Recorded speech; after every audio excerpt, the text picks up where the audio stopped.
So you want to find your chunk borders within Minecraft Bedrock, and Fancy Leaves trick with the new shader option does not work. So we'll have to resort to our coordinates. And you can see this lovely sunflower from our ultimate navigation guide. It starts on 0, 0. Now, how do I know this? Well, from my thousands of hours of playing. 0, 0 is officially that first block. It's the most important block in your world, essentially, because everything is based off of this block, and it is part of the positive. So negative, this right here starts your next chunk. But notice it's only negative on one side. Instead of the 15, it goes to negative 16. But for positives, it still goes to the 15 mark. The negatives, as you'll see, they are in a completely different category. So this is also on the positive line. So going this direction will be only the 15, but this one goes to 16. There's one more important thing to note here, is this right here is also how that border works, because 1, 2, 4, 6, 8, 10, 12, 14, 16. Notice you need that double spot.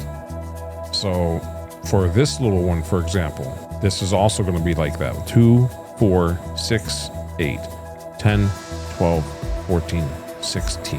And as you can see, this is all coming together. And now for this final corner, it does the same thing. It goes to negative 16, but it also goes to negative 16 this direction. But it's not done yet, because you also still have to put like so. And now you have your chunk borders. The chunk borders are everything on top of these blocks is fine. If you know better methods or faster, or maybe the leaves still work for you, let me know in the comments, because I have been curious on how a new way with the shaders intact. If you wanted to go say positive, you could figure it out anywhere.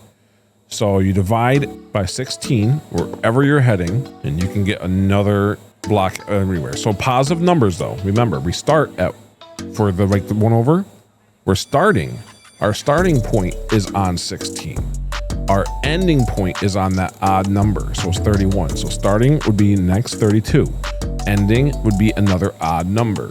So instead of 48, it'd be 47. And I'll even prove it. 1, 2, 3, 4, 5, 6, 7, 8, 9, 10, 11, 12, 13, 14, 15, 16.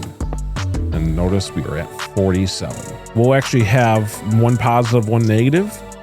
So say our redstone gadget is taking up this many spaces, and we want to fit this thing in a chunk. Okay, we have this nice little gadget.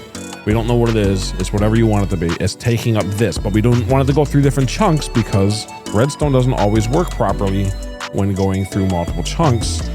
So you want to try to confine it to one chunk normally. Now we can measure and figure out where in this area is a chunk. So we have a positive number and a negative number. So our positive number is currently 99. If we divide 99 by 32, we get 3.09, which is obviously not the starting point. So what you can do instead, but we know it's close to that 3, we do 3 times 32, and we get 96.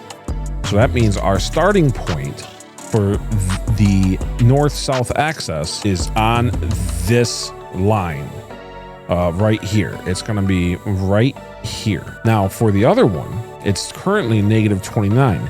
Now remember, over here, you can see the next block would actually be starting on 17 instead of 16.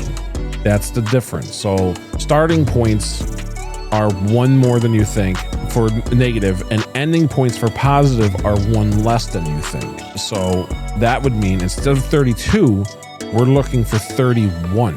And that would be our starting, because we're still on that 96, and now we're at 31. Now we go out 16 blocks, but remember, you can just do some math and we don't even have to look at it. So we can actually do 16 blocks. 96 plus 16 is 112.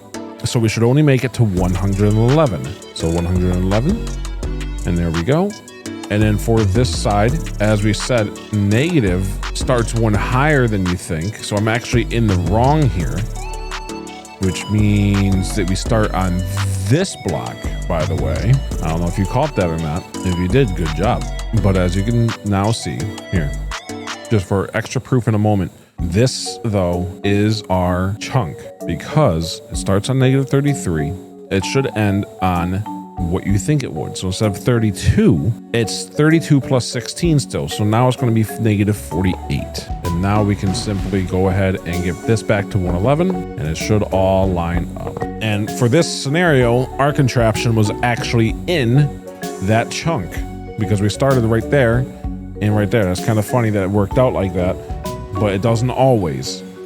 And that's why it's good to measure. Plus, you might want to move this over a little bit. Maybe you'll add on something. So you never know when you want to add more stuff. Maybe you want to, instead of having it there, you can center it a little bit better. That way you're for sure, even if you add on a little bit later on, you'll be all right. And now you can just kind of, you can even make a bigger thing. I'll use a different block than that. And now we can have an even bigger cross section. And keep in mind, right there still works. So if you, because imagine this is in the ground, essentially, you know, like say that's like that, that's fine still. That would still be a working contraption. And that goes the same for all four sides of this. And now you have a little bit of chunk knowledge. And it's the same thing again for this. If we know that it started on 0, remember, every time it's on 0, every positive number should be 16. So this one will go to 15, and then this one starts at 16. Now this one will go to 31. Next one starts on 32. And instead of 48, it would be on 47 and 48. Then we go another 16 to 64. But really we end on 63 and start on 64. And then instead of 80, we end at 79. The next one starts at 80. And of course, the one after that would be ending on 95, and it ends up perfect to start on 96. These are all the next chunk lines. Like if this game was, if we could see all the chunk lines, we'd be going through them every time we want to pass those double spots. The chunk line is, like I said, right in between the two of them. And I hope that helps you find all of your chunks for all of your redstone in the future. And if you want to learn more about tree mechanics, so you can build the best wood farms in the game and understand why this tree isn't growing, but this one did, then you'll want to check out the description for the secrets of tree growth. And if you want to see what I'm up to next, check out this video right here. This has been RedStone Breeze, and I will see you next time.